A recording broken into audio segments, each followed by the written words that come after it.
And thank you so much for tuning in on TechNet TV. And joining me here is.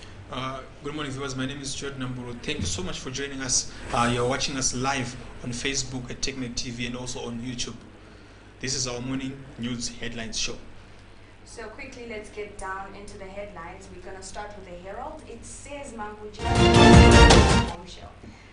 The Reserve Bank of Zimbabwe will today cancel fuel subsidies, with oil companies now required to compete for foreign currency on the interbank market, a move that is likely to see the price of fuel rising sharply.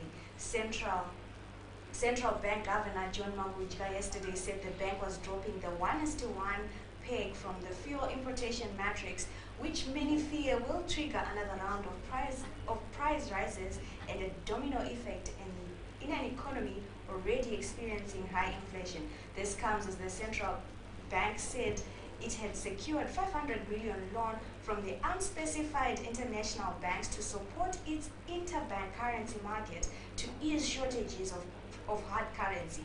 And I quote, "The Reserve Bank of Zimbabwe is pleased to advise the public that with effect from May 21, 2019, which is today, the procurement of fuel by the oil marketing companies, OMCs, shall be done through the interbank foreign exchange market," Manguja said in a statement last night. Sorry, this is according to the Newsday. I think I mentioned that the Herald. Okay, I'm going to quickly move to the Herald, where it says fuel procurement now via interbank rate. That's a very clever headline, if I may use the word. According to the Herald, it says government is with immediate effect removed the 1:1 foreign currency exchange rate for the procurement of fuel by oil marketing companies, OMCs, which will result in intermarket bank rate being used. Reserve Bank of Zimbabwe Governor Dr. John Manguja yesterday said the move sought to promote the efficient use of forex and to minimize and guard against incidents of arbitrage in the economy. I'm going to read his comment. He said there shall be only one foreign currency exchange rate to be used in the market for the importation of all goods and services. This means that 1:1 exchange rate that was being used by OMCs for the procurement of fuel will be discontinued with immediate effect. This is spelling a lot of disaster in as far as the country is concerned, the economy is concerned.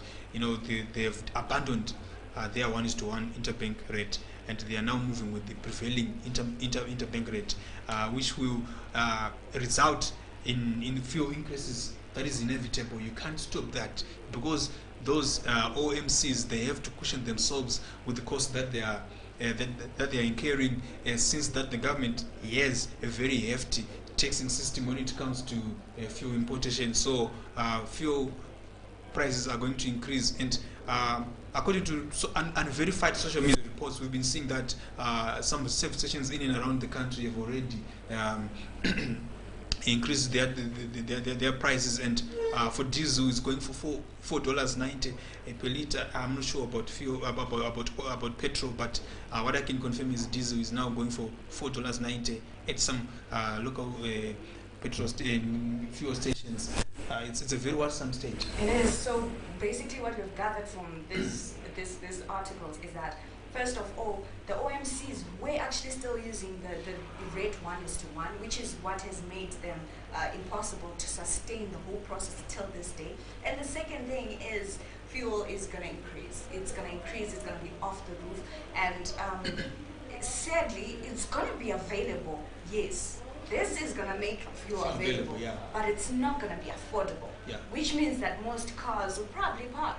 Because at $4.90 something, it's ridiculous. You can't charge fuel at that price. So it's unfortunate for the local Zimbabwean out there who still the salary is not increasing in any way, and then they still have to purchase fuel at a ridiculous prices. This is the problem. And the other thing that we also have to look at is that the government is saying that they've acquired, or they've been extended a $500 million credit facility. I don't know from which bank, but what that means is that they are saying they gave that company or that bank that gave them that loan facility platinum as collateral. Platinum is our jewel. Whenever you see a man exchanging or selling or using his family's jewel as collateral in any transaction whatsoever, it means that there is more disaster to come. Hunger is strike, and more disaster is coming. This is not good for the economy at all. Indeed. Coming back to the news day again, it says ZANU-PF on fact-finding ZANU-PF on fact-finding mission. ZANU-PF at the weekend embarked on a fact-finding mission in Marondera Central, where its leadership met with youths in a movement to strengthen the party after losing to MDC Alliance in last year's elections. Provincial Youth League boss Kelvin Muchairo held a series of meetings with youths in each of the 12 wards before the main wing provincial boss Joel Bigimatiza addressed the youths at the party's headquarters. Muchairo told Newsday that the meetings were held at appreciating. I think their fact-finding mission is misplaced. They should be on an economic fact-finding mission to see what they can do with the economy, not these petty trips. A situation that will see urban travelers paying 50 cents from $1 for distances within a 20-kilometer radius. A distance of up to 30 kilometers has now been pegged at 75 cents from $1.50, while the fare for a distance of up to 40 kilometers has been reduced from $2 to $1. The announcement was made by Finance and Economic Development Secretary Mr. George Guamatanga in a circular address to his counterpart in the Ministry of Local Government, Public Works and National Housing, Mr. George Magosonge, in fulfillment of Operation Restore Sanity in the urban centers. I quote, "Please be advised that the Zupco bus fares on Operation Restore Sanity have been reduced by 50% from 21 May 2019. This has been necessitated by the need to cushion the traveling public," wrote Mr. Guamatanga. Everything in Zimbabwe is now going under the command segment. We have command agriculture, command fuel, command everything. These command initiatives, they are very bad for the taxpayers, because whoever is going to support these command initiatives is the taxpayer. So nothing new, nothing to celebrate about. Yes, the fares have been reduced, but are the buses available? Do we have enough buses? At $1, the buses were not that much available, and we've been promised 300 buses from Belarus. They are yet to come, and yet the available limited buses that are there, the government is saying that they are reducing prices. I don't think this will work. Yeah, besides, the other problem is that the buses, Zupco does not own all these buses. Only the 29 that they commissioned last are by the government. They also contracted, various independent players to come into the market. So is it viable for these players to continue, operating in a market where you charge 50 cents for, by the way, fuel has just increased, So it's not exactly viable in terms of business. Yeah, in terms of viable, it's not. I don't know. I really don't know. But if the government owned the whole fleet of buses, if the it would make a lot of sense. It would. If the 300 Belarus buses come through and they start charging 25 cents, I think it would work. Yeah, because it would be a subsidy to work for the government. Exactly. But now that they have other contractors, who's paying those contractors? How much are they paid per day? How much are they paid per month? Since now fuel is about to increase, it will not work. Simple. So coming back to the news day again, it says Gweru blames fuel crisis for failing service delivery. Gweru City Council says the countrywide fuel crisis has affected its ability to collect refuse and attend to burst pipes and sewer blockages. And I quote, "We have been unable to attend to sewer blockages for the past few days due to the unavailability of diesel," Council spokesperson Manford Gambiza told the Salt and I last week. "Our fleet for sewer blockages is grounded. Frantic efforts are being made to rectify the solution." I think this also comes back to, the effects, of not having enough fuel in the country. These are some of the things, and we don't even know if it's Gweru City Council slacking or it's actually impossible for them to actually conduct their operations. I think the fuel situation has affected almost every sector of the country, especially in the urban centers or in areas where there is demand or fuel on a daily basis, like provision of water reticulation, provision of service delivery in vehicles. I think those areas, they have been affected so much. So for Gweru, it is very resonating with what is happening across the country. I'm going to quickly move to the Herald, where it says constitutions translated into 15 languages.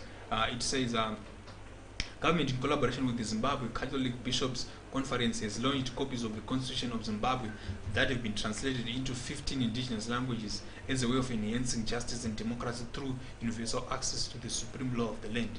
The Constitution of Zimbabwe, which was signed into law in 2013, was previously only found in English, Shona and Ndebele, but the ZCBC has now translated it into 12 other vernacular languages to enable every citizen to grasp its contents using their own language, marking a key milestone under President Mnangagwa's Second Republic that is seized with far-reaching reforms, including broadening civil and political reforms. This is a very good move with what the government is doing, has done with the Zimbabwe Catholic Bishops Conference, translating the constitution into vernacular languages. It makes the constitution more inclusive. It makes the constitution more available, and people get to understand the constitution in a more enhanced way. So I think it's a good move. Yeah, Minister Zimbabwe deserves his accolades. He did a terrific job there. Moving on. The Newsday says violence rocks Chirezi MDC Congress. Violence rocked MDC Chirezi Congress on Sunday, leading to its postponement for the third time to June 2019 after the opposition party's national organizer Amos Chibaya was reportedly struck with a phone by Febizi Sengwe, one of the outgoing district portfolio committee members. Zisengo was immediately suspended from the party. Contacted for comment, Chibaya tried to downplay the incident, and I quote, "I don't think she wanted to strike me with her phone. She did it by accident. It was not her intention. I was just threatening to suspend him. We cannot be seen throwing people out of the party every time they make a mistake." The Congress took place soon after the thank you rally addressed by the party leader Nelson Chamisa at Chovani Stadium. Chibaya called off the elections held at the townhouse around 8 p.m. before wards 5 and 8 could elect their executive members. This was after disgruntled members threw stones under the cover of darkness. The situation turned violent after members felt the elections were not being held fairly. The escalating violence in the MDC is very alarming and very concerning. And I think, because if you are your own people, probably would say if you are as an entity, if the MDC is operating, as an entity, as themselves, they can't be doing that violence. It's uncalled for. It's uncalled for. It's bad for their democratic principles. They are so much in a good position to champion the use of democratic means in any conflict resolution or in any democratic processes. But I think the violence that has been rocking them has been their biggest undoing, and they really need to nip it in the bud. And I don't know what it meant when they said that the Chirezi Congress will be held in June, when the National Elective Congress for the MDC is happening, I think, in a few days' time. I don't know how they are going to do that, but we do not support this violence at all. Yeah, and I think what Amos Chibaya should actually do is to, instead of, playing PR. Yeah, you shouldn't downplay anything. Yeah, you should call it like it is. If she threw the phone, how can you throw a phone? By accident. Oh, kidding, yeah, just kidding, and then you throw a phone at someone. It's very humorous. Yeah, but it's something that is serious, and it's serious, and it needs to be addressed as a matter of concern. I'm going to quickly move over to sports, where the Herald says Acosta arrives for Manyuji fight. So Charles Manyuji is back in the ring. Charles Manyuji's opponent in the Global Boxing Union, Universal Boxing Council Intercontinental Welterweight Unification title bout, Pablo Ezequiel Acosta of Argentina, arrived in the country bubbling with confidence yesterday. Acosta will take on the former WBC silver welterweight champion on May 25 at the Harare International Conference Center. The Argentine, who was accompanied by his trainer, said he was looking forward to a good challenge and expects a tough fight. So Manucci back in the ring after he disappointed the country the last time he was in the ring. I wouldn't want to talk about that match. Quickly, I'm going to move to another story that has made headlines in the Herald that says Kwenaite on Warriors documentary. It says one of the continent's finest football writers and broadcasters, Thomas T.K. Kwenaite, is in the country to